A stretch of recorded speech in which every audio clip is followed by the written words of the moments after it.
Reserve machine আপনি একাই বাক্সগুলো অন্ধকারের মধ্যে এই ঝড় বৃষ্টির মধ্যে একা নিয়ে আসছেন।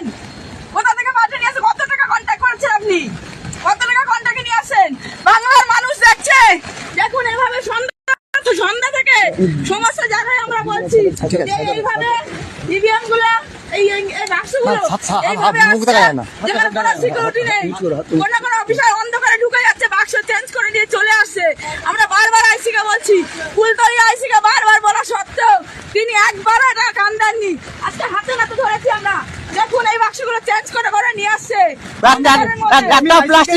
আমি আইসিকে জানিয়েছি, আইসি বলছে মিডিয়া করো তোমরা। আইসি নিজে কন্ট্যাক্ট করেছে গণেশ মন্ডলের সঙ্গে, নিজের টাকার কন্ট্যাক্ট করে এইভাবে বাক্স বদল করছে। সমস্ত বাক্সগুলো এইভাবে এসেছে। আমরা বারবার বলছি যে বাক্সগুলো কোথা থেকে আসছে। এখন অগণিত আমাদের লোককে থাকতে দিচ্ছে না, আমাদের লোকগুলোকে সরিয়ে দিচ্ছে, বলছে আমরা নিয়ে যাচ্ছি, ঠিক নিয়ে যাচ্ছি। কোথা থেকে আউট হয়ে যাচ্ছে অন্ধকারের মধ্যে, কোথায় আউট হয়ে যাচ্ছে অন্ধকারের মধ্যে। অটোগুলো কোথায় উঠে এই বাক্স কি করে এখানে আসে? তিনি একাই বাক্সগুলো অন্ধকারের মধ্যে কোথা থেকে নিয়ে আসছে? এর মধ্যে দেখুন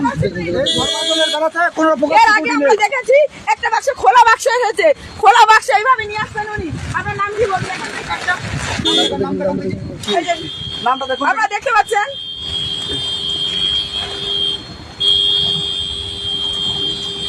রামকৃষ্ণ কি ঘোষ।